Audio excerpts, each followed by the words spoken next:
Thanks, Lee Carl. Tonight, News Channel 8 starts a new series called Where Are the Weapons Coming From? Here's News Channel 8's Wes Small. Thanks a lot, Jerome.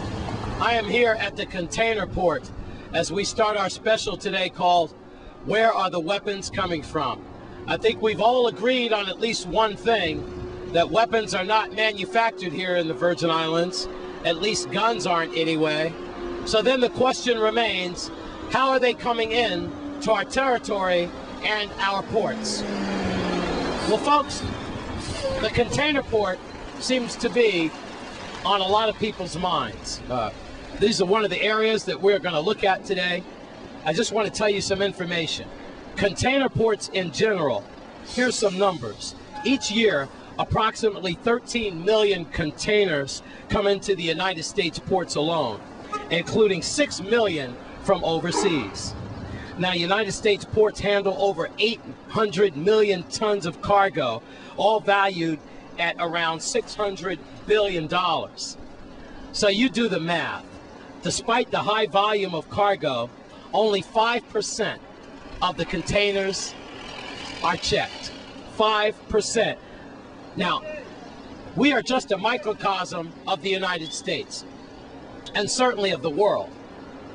So what is the percentage then of the containers that come off of vessels like these as the cameraman gets deeper to the port that are checked? Millions of tons of cargo are left uninspected every year in the United States. And since we are a small version of the United States, you can almost believe that we have weapons that are coming in right behind me. And it could be coming in as we do this report. I have to tell you that container ports are the very underbelly of our islands. I mean, we are vulnerable right here. This is where it can all happen. Remember, Homeland Security, TSA, Customs, and the like, and the inspectors, they are all overworked. They are all underpaid. And just like any other entity, their overtime is limited. Also, when you look at perishable goods that have already made a long and harrowing trek overseas, they have to get into the stores. They have to get into the stores before the goods are perished. Another thing, you have to have all your contracts and papers. And when you inspect these trailers and so forth, usually a representative of the final destination has to be present. Now, when you also look at our equipment here in the Virgin Islands, you know we're usually understaffed, undermanned, and underpowered. So therefore, do we have that high-powered laser machine that goes through each of these containers? And even if they do, there's various ways that you can slip guns and ammunition in. Let me give you an example. You take a furniture payload that comes in one of these containers, right?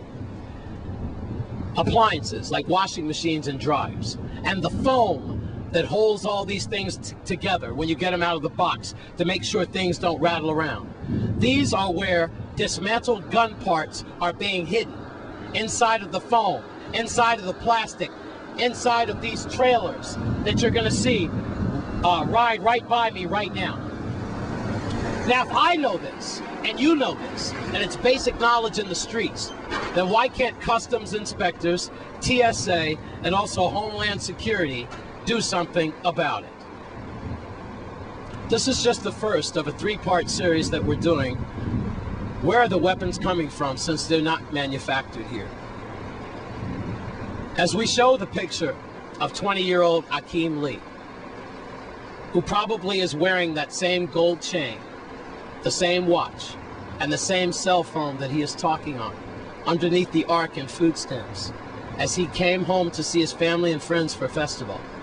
And he waited, out of harm's way, he thought, for his parents, his grandparents, to pick him up.